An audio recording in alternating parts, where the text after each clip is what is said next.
Hi, hello, வணக்கம். ஆண்டவருடைய நாமத்திலே, இயேசுவின் நாமத்தினாலே உங்களுக்கு பொங்கல் நல்வாழ்த்துக்களை சொல்லுகிறேன்.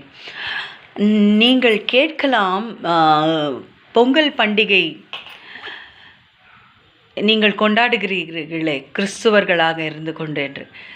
வயலில் விளைந்ததையெல்லாம் அறுவடை நாளிலே அறுவடை செய்ததையெல்லாம் விளைந்ததையெல்லாம் நாம் அன்றைக்கு சமைத்து சந்தோஷமாக சாப்பிடுகிறோம்.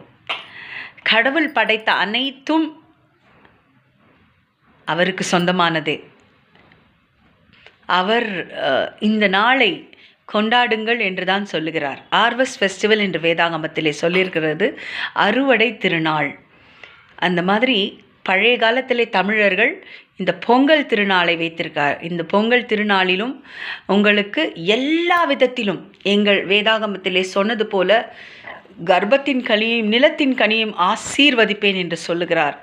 உபாகமம் 28:1-14. அவர் பட்டணத்திலும் ஆசீர்வதிக்கப்பட்டிருப்பாய், வெளியிலும் ஆசீர்வதிக்கப்பட்ட மாப்பிசையும் தொட்டி நிறைந்திருக்கும். அப்படி என்றால் உன் விளைச்சல் நிறைவாக இருக்கும். உன் கர்ப்பத்தின் கனியும் நிலத்தின் கனியையும் நான் உன்னை ஏற்ற காலத்திலே உன் தேசத்திலே மழை பொழிந்தால்தான், வானம் பொழிந்தால்தான் பூமி விளையும். அந்த பூமி கர்த்தருடைய, அதற்கு கர்த்தருக்கு இன்றைக்கு நன்றி சொல்லுவோம். அவர் நமக்கு எல்லா விளைச்சல்களையும் நன்றாக கொடுத்ததால், அவர் நம்மை ஆசீர்வதித்ததால் நாம் இன்றைக்கு இந்த பண்டிகையை கொண்டாட முடிகிறது.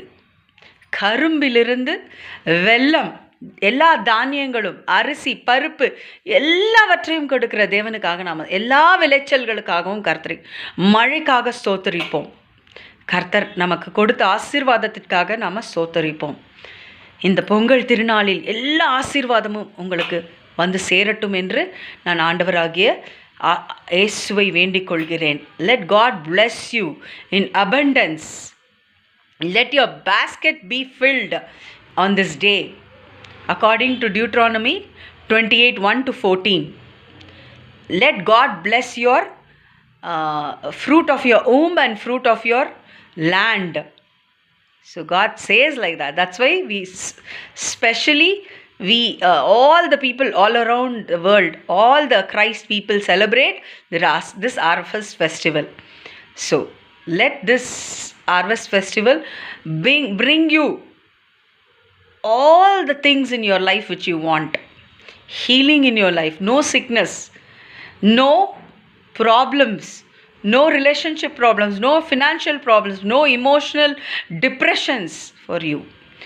God should bless you in all the way on this harvest festival. கர்த்தர் எல்லா விதத்திலும் உங்களை ஆசீர்வதிக்கிறோம் என்ற நாளிலே என்று சொல்லி இந்த காணொலியை முடிக்கிறேன். நன்றி, வணக்கம். ஆமென்.